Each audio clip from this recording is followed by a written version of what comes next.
नमो बुद्धाय, जय भीम. आपल्या सर्वांचे प्रबुद्ध टी व्हीच्या या यूट्यूब चॅनलमध्ये स्वागत आहे. मित्रांनो, आज आपल्यासोबत सुविख्यात महेंद्र शेगावकर सर, जे बौद्ध धम्म अभ्यासक आहेत, शिल्पतज्ञ अभ्यासक आहेत आणि खूप चांगले ते बौद्ध साहित्याचा प्रचार प्रसारक आहेत. तर ते आज आपल्यासोबत आहेत. सर, सर्वप्रथम आपले स्वागत आहे प्रबुद्ध टी व्हीच्या चॅनलमध्ये. धन्यवाद. तर मित्रांनो, काही महत्त्वाच्या बाबींवर आज आपण सरांसोबत चर्चा करणार आहोत. त्यापैकी पहिला प्रश्न सरांना असा आहे की सर, मुळात धम्म या शब्दाचा अर्थ काय आहे? जय भीम, नमो बुद्धाय. बघा, धम्म या शब्दाचा अर्थ विश्वरत्न डॉक्टर बाबासाहेब आंबेडकर यांनी बुद्ध आणि त्यांचा धम्म या ग्रंथात सुस्पष्टपणे लिहिलेला आहे. धम्म म्हणजे नीती ग्रंथांमध्ये आहे. धम्म म्हणजे काय? धम्म म्हणजे नीती, धम्म म्हणजे सदाचार, धम्म म्हणजे कुशल कर्म. या पलीकडे धम्म या शब्दाला दुसरा काहीच अर्थ नाही. बुद्धाने मी माझा धर्म स्थापन करतो म्हणजे माझा धम्म हा स्थापन करतो असं कुठेही म्हटलेलं माझ्या तरी पाहण्यात आलं नाही. संपूर्ण त्रिपिटक जर उलगडलं आपण, त्याच्यामध्ये माझा हा धम्म असं कुठेही म्हटलं नाही. धम्म म्हणजे सदाचार, विशुद्धी मग्ग म्हणजे विशुद्धी मार्ग, म्हणजे शुद्ध मार्ग, शुद्ध आचार विचार. धम्म हा दुहेरी शब्द अर्थानं वापरला. एक व्यक्तिगत सुचिता आणि एक सामाजिक सुचिता. लोक व्यक्तिगत सुचितेबद्दल जास्त जागृत आहेत आणि सामाजिक सुचितेबद्दल किंवा सामाजिक धम्माबद्दल लोकांचा तेवढा ओढा नाही. भगवान बुद्धांचा धम्म हा कशासाठी, म्हणजे नीती सदाचार कशासाठी, तर डॉक्टर बाबासाहेब आंबेडकर म्हणतात समाजाची पुनर्रचना करणं हा भगवान बुद्धाचा उद्देश होता. म्हणजे शोषणावर आधारलेली जी समाजरचना आहे ही धम्मावर आधारलेली असावी, म्हणजे शोषणमुक्त असावी. कुठल्याही एका मानवानं दुसऱ्या मानवाचं शोषण करू नये यासाठी ही धम्मनीती आचरणात आणावी. नेमकं हेच धोरण सम्राट अशोकानं अवलंबलेलं आहे. सम्राट अशोकानं अनेक ठिकाणी हा धम्म शब्द वापरला. म्हणजे मौर्यकालीन लिपीत आणि मौर्यकालीन भाषेत. माझे शब्दप्रयोग तुम्ही नीट अंडरलाईन करून ठेवा. मी मौर्यकालीन म्हणतो कारण कसं आहे माहीत आहे,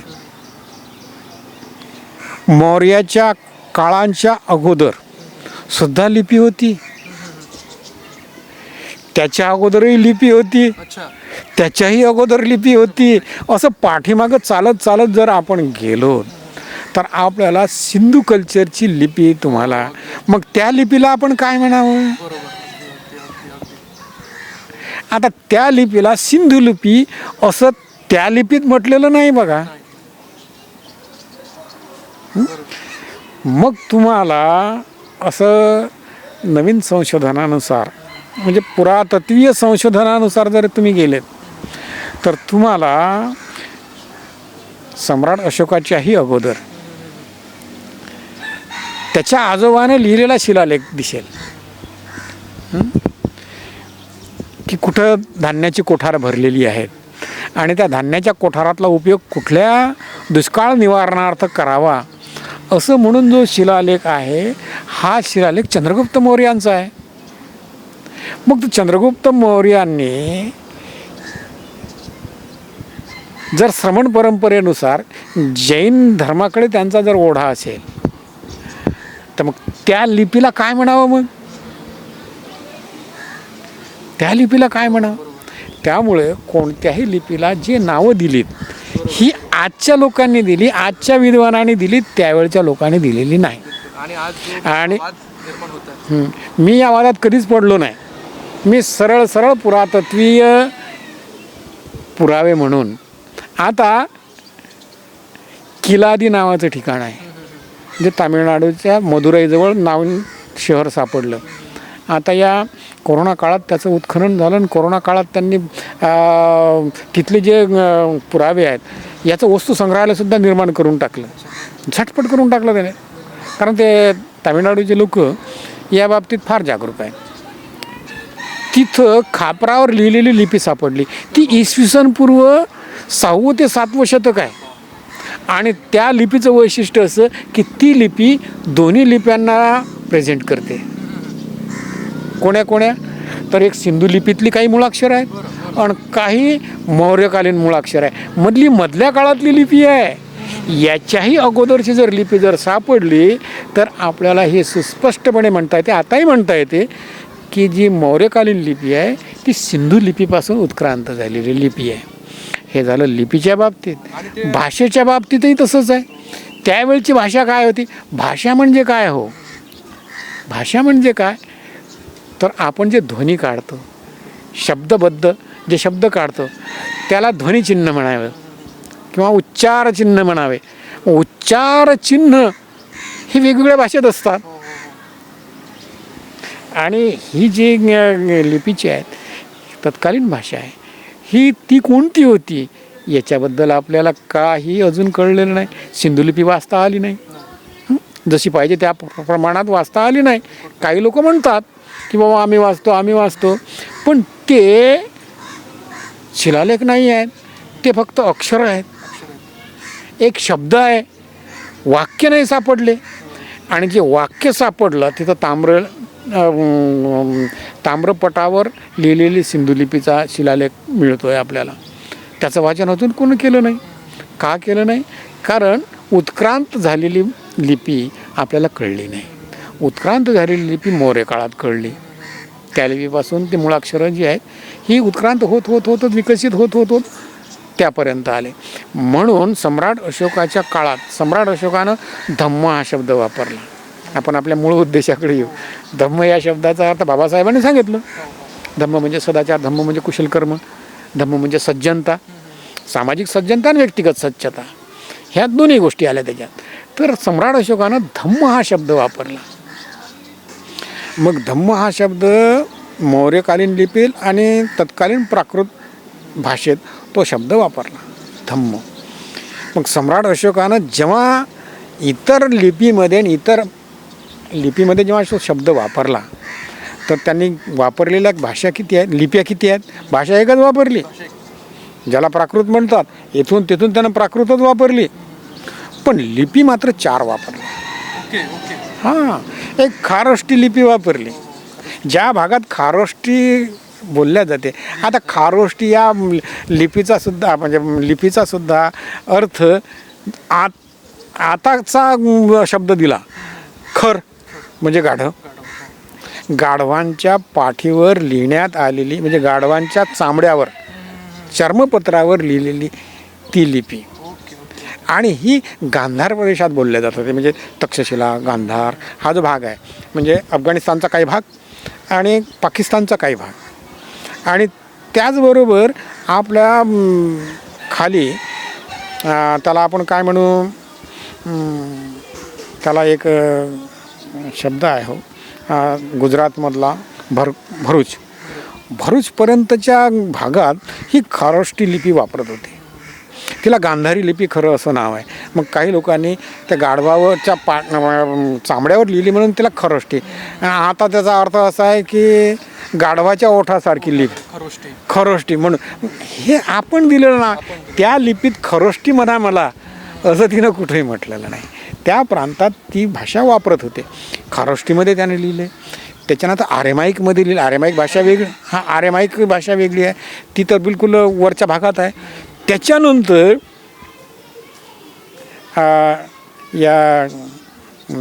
त्याला आपण काय म्हणतो, हे जे ग्रीक आले, ग्रीकांची जी लिपी आहे, लॅटिन लिपी, ग्रीक लिपी, या ग्रीक लिपीतसुद्धा सम्राट अशोकानं शिलालेख लिहिले.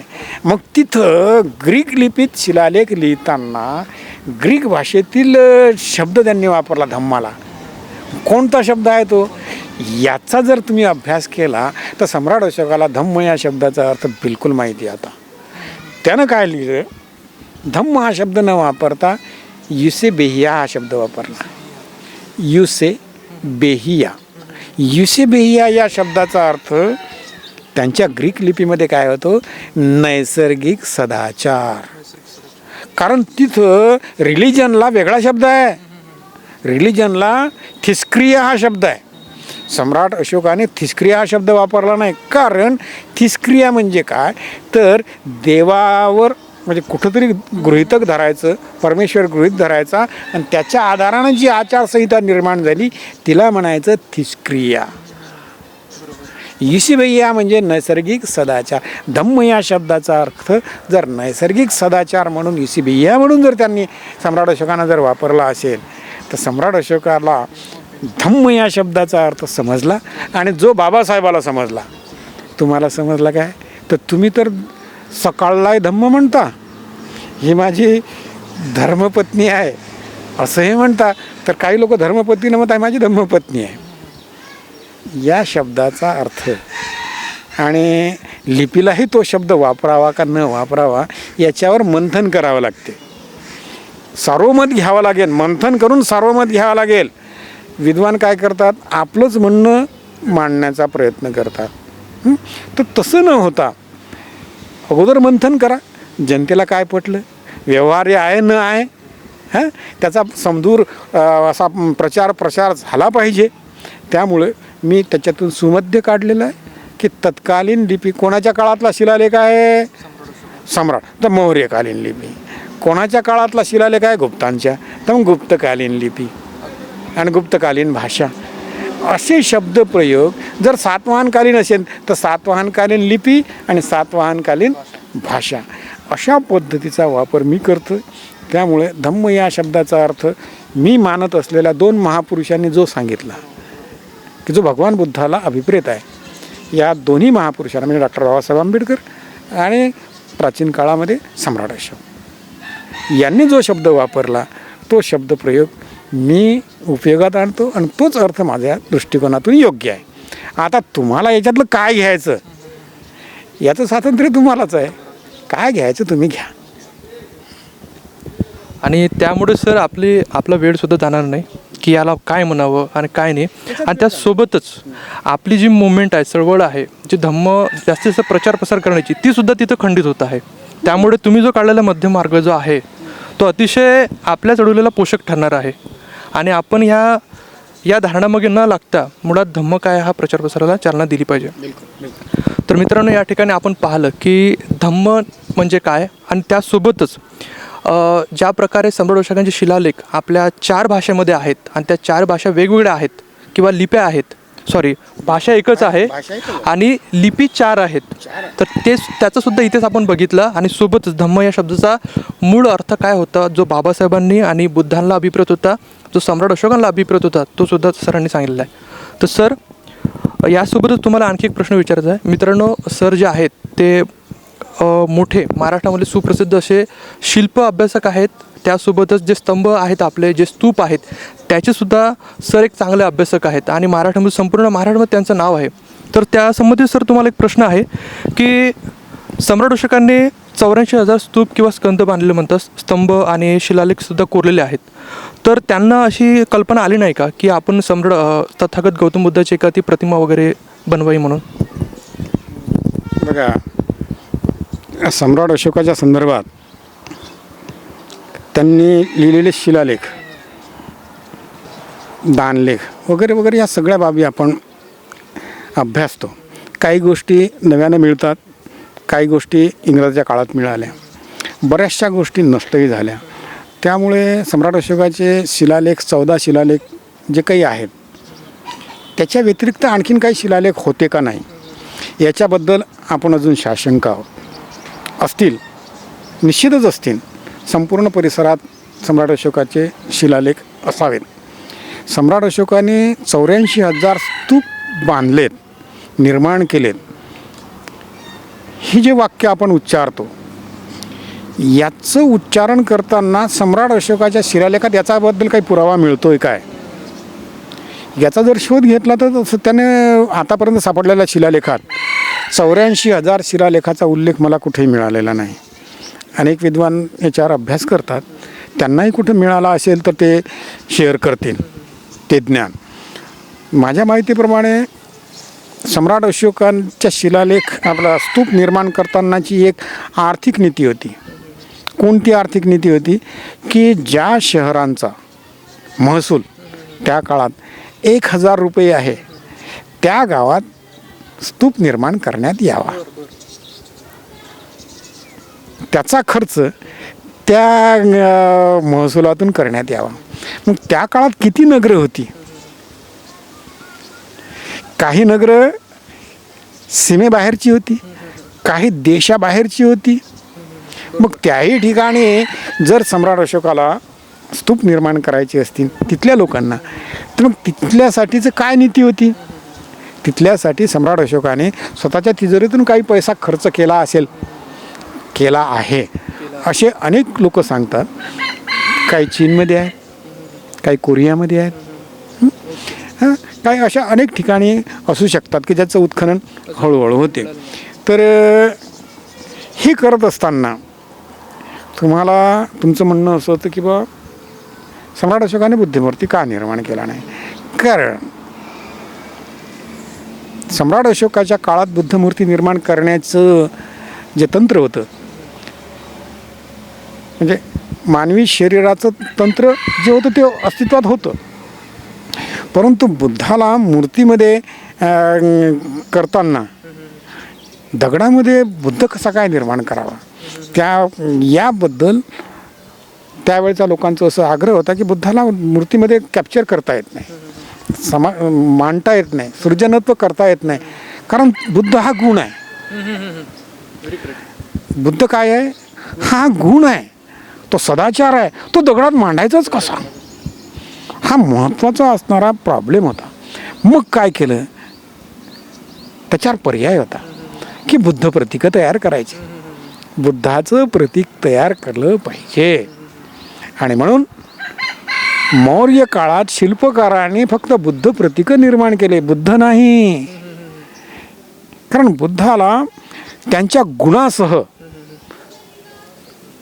आता माझा फोटो काढता येईल तुम्हाला, हां, एखाद्या सरपंचाचा फोटो काढता येईल, पण सरपंच पदाचा फोटो कसा, पंतप्रधान पदाचा फोटो कसा काढावा, राष्ट्रपती पदाचा फोटो कसा काढावा, तो नाही काढता येत. त्या व्यक्तीचं फोटो आता काढू शकाल, पण पदाचा कसा काढाल? हा प्रॉब्लेम त्या काळातला होता. तर म्हणून बुद्ध प्रतीके सम्राट अशोकाने निर्माण केली. धम्मचक्र, 24 आर्याचं धम्मचक्र, 8 आर्याचं धम्मचक्र, 4 आर्याचं धम्मचक्र, 16 आर्याचे धम्मचक्र, 52 आर्याचे धम्मचक्र, असे विविध प्रकारचे धम्मचक्र आहेत. त्यांची वेगवेगळी व्याख्या करावी लागते. पण सारनाथचं ज्या ठिकाणी बुद्धाचं पहिलं परिवर्तन झालं त्याला धम्मचक्र समजून सम्राट अशोकाच्या काळात त्याला धम्मचक्र म्हटलं. बोधिवृक्ष ज्याच्या खाली बुद्धाला ज्ञानप्राप्त झालं ते बोधिवृक्षाचं प्रतीक. बुद्धाचे पाय, म्हणजे बुद्धाचे पाय श्रीपाद सरोवर हे आपण म्हणतो वंदनेमध्ये, तर ते प्रतीक बुद्धाचे पाय आणि त्याच्यावर काही चिन्ह त्यांनी कोरून ठेवले. तरी बुद्धाला शाक्यसिंह म्हणत होते, म्हणून शाक्यसिंह हे बुद्ध प्रतीक आहे. हां, शाक्यमुनी म्हणत होते. शाक्यसिंह म्हणजे चारही दिशांना भगवान बुद्धाची वाणी दुमदुमली तिथून सारनाथवरून पहिल्या प्रवचनातून, त्यामुळे तिथं सारनाथचं आहे, म्हणजे चारी बाजूचे सिंह आहेत. हे बुद्ध प्रतीक आहेत आणि हेच बुद्ध प्रतीक सम्राट अशोकांच्या शिलालेखावर आपल्या स्तूपांवर कोरलेले आहेत. आणि म्हणून सम्राट अशोकांच्या काळामध्ये सगळे बुद्ध प्रतीकं आहेत, जी बुद्ध प्रतीकं तुम्हाला विविध असणाऱ्या वस्तुसंग्रहालयात मिळतात. कारण मूर्ती मिळत नाही. मूर्ती झाली ती सम्राट कनिष्काच्या काळात, आणि त्याही काळामध्ये ती मूर्ती बुद्ध प्रतीक म्हणून आहे, बुद्धाची मूर्ती नाही आहे. ती बुद्ध प्रतीक म्हणून ती स्वीकारली, ते बुद्ध नाही आहेत, ते अमिताभ बुद्ध आहेत. अमिताभ बुद्ध म्हणजे काय, किंवा ब्रह्मजाल सुत्तामध्ये 31 भवनाची जी मालिका आहे ही 31 भवनाची मालिका समजून सांगण्याचं हे ठिकाण नाही. त्याच्यासाठी खडू फळा आणि तशा पद्धतीची लोक समोर लागतील. ह्या म्हणजे ज्यांना समजावून सांगायचं आहे किंवा 31 भवनाचं म्हणजे काय, 33 भवन कसं, ते कसं मिळवावं लागते, म्हणजे तो जो भाग आहे फिलॉसॉफीचा, तर त्या फिलॉसॉफीच्या भागात आपल्याला शिरायचं नाही. तर बुद्ध प्रतीकच आहे. बुद्ध मूर्ती ही बुद्ध मूर्ती नसून बुद्ध प्रतीक आहे. हे 8वं प्रतीक आहे. त्याच्या अगोदरचे 8 प्रतीकाच्या संदर्भात तुम्हाला माहिती सांगितली मी. धम्मचक्र आहे, बोधिवृक्ष आहे, श्रीपाद सरोवर आहे, कमळ आहे. ते त्याच्यानंतर बुद्ध जेव्हा सिद्धार्थ गौतम जेव्हा गृहत्याग करतात, गृहत्यागाचं प्रतीक म्हणून घोडा आहे. तो रिकामाच घोडा जातो. म्हणजे सिद्धार्थ गौतम घरातून बाहेर पडला, ते एक छत्र घेऊन घेतलेला एक सेवक दिसतो, तो छन्न आहे. छन्नाचं चित्र अगोदरचं आहे शिल्प. हां, कारण तो सेवक आहे. काढता आला, पण त्या घोड्यावर बसलेला सिद्धार्थ गौतम नाही काढला. तर अशी असणारी जी बाब आहे, ह्या बाबी आपल्याला सूक्ष्म पद्धतीनं समजून घेतलं तर बुद्ध प्रतीक त्याच्यातून विकसित झालेलं हे बुद्ध प्रतीक आहे. तर आपण आताच्या लेण्यांमध्ये किंवा आपल्या चित्रांमध्ये बुद्धाला वर उष्णीम आहे, केसांचा असा जटा आहे, अशा दाखवतो. परंतु बुद्धाला मुंडका म्हणूनही काही लोक म्हणत होते, म्हणजे मुंडन केलेले. मग ते मुंडन केलेले सिद्धार्थ म्हणजे बुद्ध असावेत, इतर भिक्षूसारखेच ते होते. याचा संदर्भ आपल्याला चीनमध्ये मिळतो. चीनमध्ये सुद्धा नंतरची एक अशी मूर्ती सापडते की जी नदीच्या पात्रात आहे. नदीचं पात्र हळूहळू जेव्हा खाली गेलं आणि पावसाचं प्रमाण हळूहळू कमी होत गेलं आणि ते ठिकाणं उघडी पडली, तेव्हा लक्षात आलं की तिथं अशी एक मूर्ती सापडली की जी मुंडन केलेलं आहे. साप मुंडन केलेलं मूर्ती आपल्याला चीनमध्ये नद्यांच्या काठावर, बिलकुल नदीच्या पात्रात आपल्याला तिथं मिळालेली आहे. त्यामुळे मुंडन केलेले असे बुद्धसुद्धा इसवी सनाच्या 2ऱ्या-3ऱ्या शतकातले तिथं आपल्याला मिळतात. तर ते बुद्धमूर्ती नसून बुद्ध प्रतीक आहे. ते बुद्ध प्रतीक म्हणून जगभर स्वीकारलं. त्यामुळे आपण त्यांना सरसकट म्हणतो की हे बुद्ध आहेत, पण ते बुद्ध प्रतीक आहे. हे शिल्पकलेच्या अभ्यासातून कळते, श्रद्धेच्या अभ्यासातून ते बुद्धमूर्तीच आहे. काय म्हणणार, लेण्यामध्ये जर बुद्ध दिसला तुम्हाला, काय म्हणणार तुम्ही? त्याला बुद्ध प्रतीक नाही म्हणा, तुम्ही म्हणतात बुद्ध. आणि ते म्हणणं सांगतं संयुक्तिक आहे. आता ती संकल्पना क्लिअर झाली, परंतु अभ्यासाच्या दृष्टिकोनातून ते बुद्ध प्रतीक आहे. मग पद्मपाणी आणि वज्रपाणी, मग अवलोकितेश्वर म्हणजे काय, हे जर समजायला लागलं तर जनसामान्याचे डोके म्हणजे हे कसं प्रश्नचिन्ह उपस्थित होईल. म्हणून आपण सर्व 6 असंच म्हणायचं की हे बुद्ध मूर्तीच आहे, ते आहे बुद्ध प्रतीक. अगदी मित्रांनो, अतिशय सखोल अशी माहिती आपल्याला या ठिकाणाहून मिळाली आहे की नेमकं बुद्ध मूर्ती म्हणजे काय, बुद्ध प्रतीक म्हणजे काय, आणि हे बुद्ध प्रतीक नेमकं कधी सुरू झाले निर्माण करणं, आणि पहिलं बुद्ध प्रतीक कुठलं, हे सर्व आपल्याला सरांनी या माध्यमातून सांगलेलं आहे. अतिशय महत्त्वपूर्ण माहिती आहे. मित्रांनो, आपल्या सर्वांना विनंती आहे की ही माहिती मोठ्या प्रमाणात तुम्ही शेअर करावी. सर, एक शेवटचा प्रश्न असा की आपण जे सम्राट अशोकांचे शिलालेख पाहतो आणि स्तंभलेख पाहतो किंवा अनेक त्यांच्या स्तूप वगैरे आहेत त्यांनी बांधलेले, तर ह्यामागील त्यांची नेमकी प्रेरणा आणि त्यांचा उद्देश काय होता? बघा, प्रेरणेच्या संदर्भात त्यांची प्रेरणा शुद्ध नीती आणि सदाचारानं लोक वागले पाहिजेत, हेच त्यांचं धोरण होतं.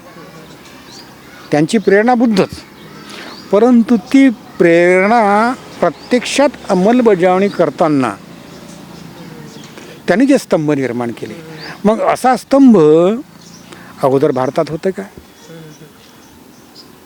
याचा शोध घेतला तर आपल्याला मला नाही सापडले अजून तसे स्तंभ कोण्या राजाने निर्माण केले. कोण्या राजानं शिळेवर काहीतरी लिहून ठेवलं असं मला अजिबात सापडलं नाही भारतात. मग पाकिस्तानात सापडलं का? कारण तो काळ त्या तो भारताचाच भाग होता. अफगाणिस्तानाचा भाग म्हणजे गांधार हा प्रदेश जर पाहिला तर अफगाणिस्तानामध्ये तिथं होतं का? तर तिथंही नाही. मग असे शिलालेख आणि असे स्तंभ कुठं मिळाले? तर असे शिलालेख आणि असे स्तंभ हे पर्सेपोलिओमध्ये मिळाले. आणि पर्सेपोलिओचं साम्राज्य सम्राट अशोकाच्या अगोदरचं आहे. पर्सेपोलिओ या म्हणजे पारशी लोकांचं साम्राज्य.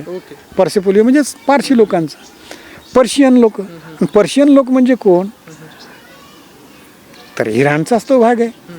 मग इराणच्या म्हणजे पर्शियन या लोकांच्या अगोदर तिथं सुमेरियन असिरियन ही संस्कृती होती, आकडेयन संस्कृती होती. मग याच्यामध्ये पर्सेपोलिओमध्ये तत्कालीन होऊन गेलेले जे काही राजे आहेत ज्यांचं नाव सायरस आहे, डोरियस आहे, झर्सिस आहे, तर यांच्यातल्या सायरस डोरियसचे शिलालेख आपल्याला त्या प्रांतामध्ये मिळतात. त्यांनी क्युनिफॉर्म लिपी वापरली प्राचीन, दुसरीही लिपी वापरली म्हणजे त्याच्यानंतर उत्क्रांत झालेली दुसरी लिपी वापरली त्याच लिपीपासून, म्हणजे क्युनिफॉर्म लिपीपासून उत्क्रांत झालेली मधल्या काळातली लिपी वापरली. आणि इजिप्शियन लिपी वापरली. म्हणजे 3 लिपीत त्यांनी शिलालेख लिहिले. त्या शिलालेखात त्यांनी काय लिहिलं? किंवा माझं साम्राज्य म्हणजे तो जो डोरियस आहे हा डोरियस म्हणतो, तो सायरस म्हणतो, झर्सिस म्हणतो की आमचं साम्राज्य जगातल्या 22 प्रांतावर आहे. आणि त्यांनी त्या प्रांतांची नावं त्या शिलालेखात लिहून ठेवली. आणि पर्सेपोलिओमध्ये असे मोठे मोठे स्तंभ सापडले, हे त्यांनी निर्माण केलेलं साहित्य. आणि म्हणून तशाच पद्धतीचं शिलालेख आपल्या भारतीय म्हणजे आपल्या प्रांतातल्या लोकांना कळले पाहिजेत. आणि बुद्ध फिलॉसॉफी कळली पाहिजे, कसं वागलं पाहिजे. सम्राट अशोकाचे शिलालेखामध्ये काय आहे? कसं वागलं पाहिजे, मी कसा, जनता कशी. जनता म्हणजे काय? जनता ही माझ्या मुलासारखी आहे सम्राट अशोक म्हणतो. आणि आपल्या अधिकाऱ्यांना म्हणतो की माझं मूल मी तुमच्या ताब्यात देतो आहे, त्याचं योग्य पालन पोषण केलं पाहिजे. म्हणजे राजा आपल्या दाईला सांगतो की माझं पुत्र जरी असला तरी हा तुझ्या हवाली आहे, याचं पालन पोषण तू माझ्यासारखं कर. आई आणि दाईमधला जो फरक आहे तो सम्राट अशोकाचा जो मानसिकता आहे ही बुद्धिझमवर आधारलेली आहे, म्हणजे सदाचारावर आधारलेली आहे, जनकल्याणाची आहे. आणि जनकल्याण करावं म्हणून कशी आचारसंहिता असावी. अनेक शिलालेखात सम्राट अशोक म्हणतो की व्यक्तीचा गुन्हा त्याची सामाजिक प्रतिष्ठा जी आहे त्याच्यावर त्याची गुन्ह्याची शिक्षा अवलंबून नसावी. गुन्हा काय आहे त्या गुन्ह्यावर सर्वांना योग्य प्रमाणे न्याय देण्यात यावा. मग त्याची सामाजिक प्रतिष्ठा आड येऊ देऊ नये. तो कोण्या पदावर आहे, कोण्या वर्णाचा आहे याच्यावर सम्राट अशोकाचं काहीच म्हणणं नाही. मग म्हणजे हे संविधान आहे, हेच तर संविधानाचं तत्व आहे. तुमच्या संविधानाचं तत्व, आजच्या संविधानाचं तत्व तेच आहे ना, कायदा सर्वांसाठी समान, बोलण्यासाठी नाही प्रत्यक्ष वागण्यासाठी आहे. तर ही जी सूचना आहे सम्राट अशोकाची, ही सम्राट अशोकाची सूचना तत्कालीन शिलालेखात कोरलेली आहे. म्हणजे सम्राट अशोकाचा शिलालेख म्हणजे हे त्याचं संविधान आहे. हे आपण जर म्हटलं तर काही वावगं ठरणार नाही. तर मग त्याच्यापुढे सायरस डोरियसचा जो आदर्श आहे त्यानं कदाचित त्याच्या साम्राज्यासाठी लिहिलं, पण सम्राट अशोकानं जे लिहिलं त्याच्यामध्ये जमीन आसमानचं अंतर आहे. कल्पना जरी त्यांची असेल पण ती वापरताना त्यांनी बुद्ध फिलॉसॉफी वापरली, त्यानं कोणती फिलॉसॉफी वापरली नाही. त्यानं आपलं साम्राज्य किती मोठं आहे, अवाढव्य आहे यासाठी त्यांनी 22 प्रांताची नावं त्या काळात लिहून ठेवलेली आहे. आता त्याच्या शिलालेखात त्याच्यावर मी भाष्य करणार नाही, परंतु भारतातल्या काही प्रांताची नावं त्याच्यात लिहिलेली आहेत. बरं बरं. हां, तर त्याचा उल्लेख नंतरच्या कधीतरी आपण करणार आहोत. काय त्याचा आहे याचा शोध अभ्यासकांनी घेतला पाहिजे. अभ्यासकांनी पण त्या दृष्टिकोनातून बघितलं पाहिजे की आपल्या नर्मदेच्या खोऱ्यापर्यंत जर त्याची सत्ता आहे, सायरस डोरियस झर्सिसची, त्याच्या सैन्यात भारतीय सैनिकसुद्धा होते, याचा अर्थ काय होतो? आणि मग त्या प्रांताचं नाव त्यानं आपल्या शिलालेखात कसं लिहिलं, त्या कसं लिपिबद्ध केलं, त्याचा उच्चार काय, याचा शोध आपल्या इतिहासाच्या अभ्यासकांनी, पुरातत्वीय लोकांनी सांगावा आणि करावा. तर असं ते साम्राज्य आहे. तर ज्याला आपण टपाल यंत्रणा म्हणतो, ज्याला संदेशाचं दळणवळण म्हणतो, हे संदेश वहनाचं दळणवळण, गुप्तहेरांचं जाळं वगैरे ह्या सगळ्या बाबी सायरस डोरियसच्या प्रशासनात आपल्याला मिळतात. आणि तशाच पद्धतीचं प्रशासन आपल्या देशात सुद्धा व्हावं अशी सुप्त इच्छा सम्राट अशोकाची होती. जगातलं चांगलं घेणे, आपलंही चांगलं त्यात ॲड करणे, याच्यामध्ये मौर्यकालीन प्रशासन अग्रेसर होतं, एवढं मला वाटते. आणि तोच कदाचित अर्थ इतरांनीसुद्धा शोधून बघावा. कदाचित त्यांचा वेगळा असू शकतो, त्यांचा अर्थ काही वेगळा असू शकतो, परंतु माझा तरी अर्थ तोच आहे की आता जसं मौर्यांनी आपल्या सम्राट अशोकाने 4 स्तंभाचं प्रतीक त्या ठिकाणी अत्यंत उत्कृष्ट पद्धतीनं त्या ठिकाणी कोरलेलं आहे, घडवलेलं आहे. कोरलेलं म्हटलं म्हणजे घडवलेलं आहे. मग आता हे घडवलेलं असा सिंह भारतात यापूर्वी होता का? सापडला का कुठं? नाही. इतका उत्कृष्ट सिंह मला नाही सापडला. पुरातत्व खात्याला सापडला असेल तर त्यांनी सांगावं किंवा हो हा मौर्याच्या अगोदरचा सिंह, हा बघा असा. मी जेव्हा संशोधन करतो तेव्हा मस्त लक्षात येते की सुमेरियन असिरियन लोकांनी सिंहाच्या इतक्या सुंदर प्रतिकृती तयार केलेल्या आहेत की त्यांचे म्हणजे पूर्ण निनेवाचा राजवाडा, निनेवा त्याची राजधानी होती असिरियन लोकांची, असुरबेनिपालाची, त्याच्यावर शिकारीची दृश्य कोरलेली आहेत, सिंहाच्या शिकारी. आणि तिथला जो उत्कृष्ट सिंहाचे चित्र आहेत, जे शिल्प आहे, ते बघितल्यानंतर आणि हे बघितल्यानंतर तर याच्यामध्ये साम्य वाटते. ते साम्य तुम्हाला दिसेल तुम्ही अभ्यासलं तर तिकडचे कलाकार इकडे येऊन त्यांनी ते केलं असावं असं माझं मत आहे. कदाचित हे मत कदाचित ऐतिहासिकदृष्ट्या चुकीचं सुद्धा असू शकेल, परंतु माझा असा अंदाज आहे की तिकडचं इकडे आलं. तत्त्वज्ञान, बुद्धाचं तत्त्वज्ञान इकडून तिकडे गेलं, पण शिल्पकला ही बाहेरच्या जगातून भारतात आली. कारण सम्राट अशोक तेवढे पॉवरफुल होते की ही कला कोणते लोक तयार करू शकतात? इजिप्शियन करू शकतात की सुमेरियन करू शकतात? बोलवा त्यांना आणि त्यांच्याकडून करून घ्या. भिक्षूंनो किंवा इथल्या कलाकारांना किंवा त्या लोकांना बोलवा, मी त्यांना बोलवतो, त्यांच्याकडून हे घडवून घ्या. अशा पद्धतीचं निश्चितच झालं असावं. कारण तत्पूर्वीची आपल्याकडे सिंधू कल्चरची शिल्पकला, आपल्या टेरेकोटा कला दिसते, परंतु असे काही दिसत नाही. तर म्हणून जगातले सगळे कलाकार मौर्य काळात इथं आणले आणि त्यांच्याकडूनही घडवून आणलं असावं असं म्हणायला काही हरकत नाही.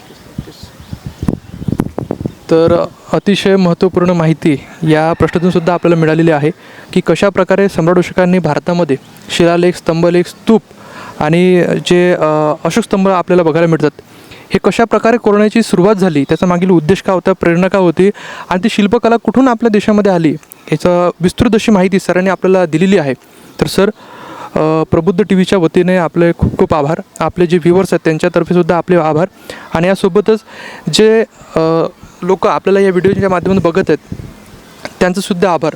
पण यासोबतच एक मी सूचना करू इच्छितो की आपण जेव्हा या लेणी स्तूपांना भेटी देतो त्यावेळी आपण फक्त त्यांना देवदर्शन किंवा वस्तू पाहण्याच्या उद्देशानं न जाता त्याचा अभ्याससुद्धा झाला पाहिजे, या उद्देशानं गेलं पाहिजे. तर मित्रांनो, आपण बहुमूल्य असा वेळ दिला त्यासाठी मनपूर्वक आभार आणि या ठिकाणी थांबूयात. नमो बुद्धाय. जय भीम.